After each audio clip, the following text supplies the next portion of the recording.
Now, behind every safe and sedate production car that you and I are able to buy, there is a designer or an engineer with some frankly wild ambitions. And concept cars are where they get to let it all hang out, really let those freak flags fly. Now, whether you're talking about testing new technologies or previewing cutting-edge design, concept cars are also where you and I get to weigh in on what's next in automotive. And these are the best concept cars of 2024.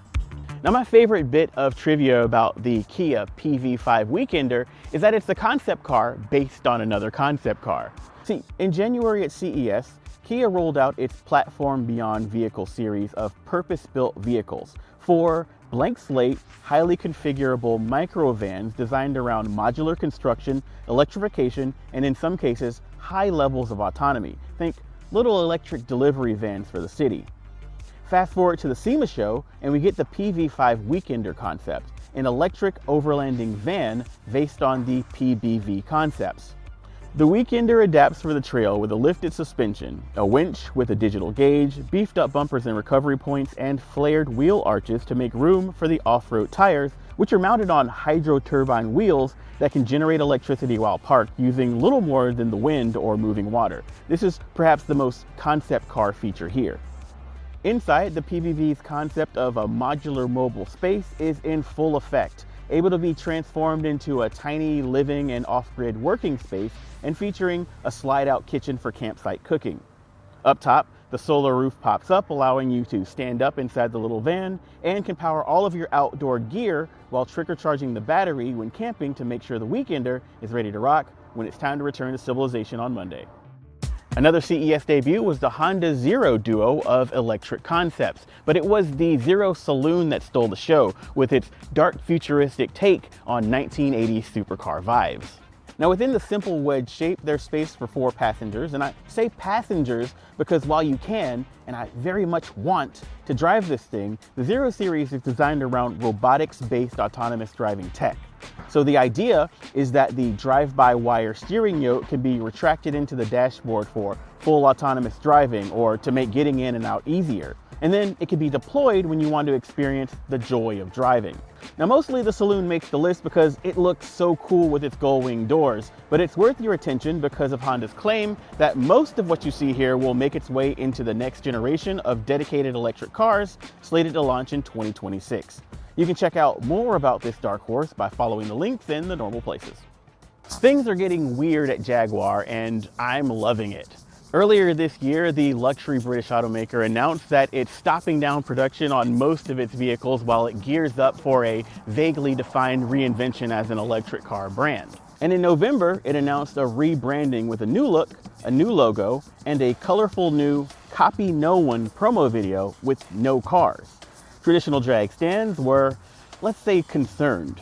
And then came the Type 00 concept, a long and low GT coupe concept that marries the proportions of Jag's past with the clean and sharp EV styling of the brand's future.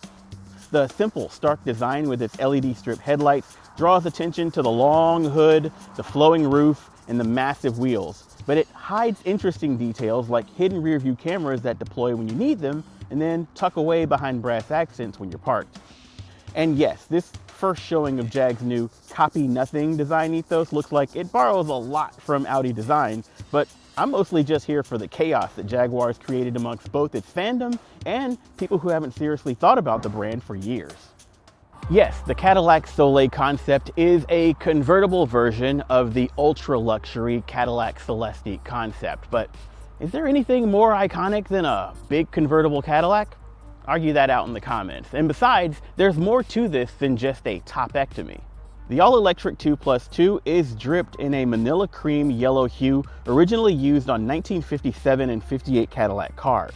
Inside, the upholstery features a sunburst motif, which is repeated throughout the design on the complementary wood inlays in the doors and in the seats. Everywhere you look, there's a subtle pink iridescent pigmentation that only really pops under the sunlight.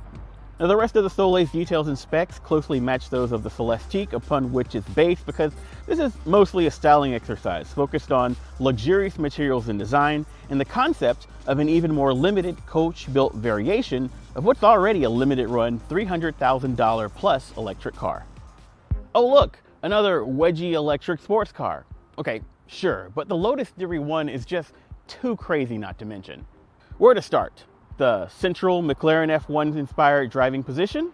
The dihedral synchro helix doors? How about the crazy peak output of 987 horsepower and a 0 to 60 time in under 2.5 ticks? This thing's claims are insane. But the detail that stands out to me most is the weight. If you're familiar with Lotus, then you've heard the phrase simplify and add lightness, which is attributed to the brand's founder. So one of the main focuses of the Theory 1 is lightweighting, which can be best seen in the car's central carbon fiber tub.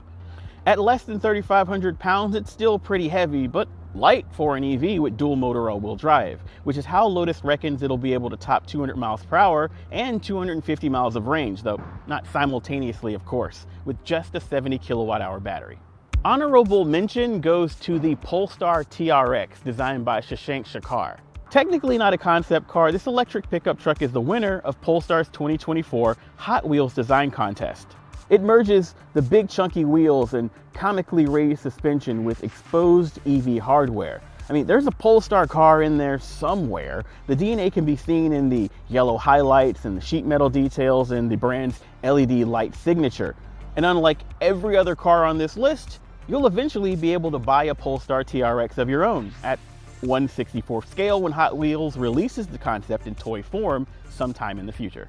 Now this list is mostly in no particular order, but I do have a favorite, the Hyundai RN24, which I was able to actually drive recently. I mean, how often do you get to say that about a concept car? The tube chassis RN24 is the latest in Hyundai's in-performance wing series of Rolling Lab concept cars, which it uses to evaluate technologies that usually make their way into production performance cars. The feature tested here is the e-handbrake with regen braking force, a fully electric handbrake that uses the rear electric motors to instantly lock the rear wheels for rally-inspired gymkhana drifts and slides. I tried it myself, and it's crazy how well it works without pads or hydraulics. To keep the slide going is the powertrain from the Hyundai Ioniq 5N with dual electric motors making 641 horsepower. It's got drift differentials, suspension and steering bits from Hyundai's winning rally car, and an amped up version of the brand's N-Active Sound Plus, which generates engine sound using speakers mounted around the chassis.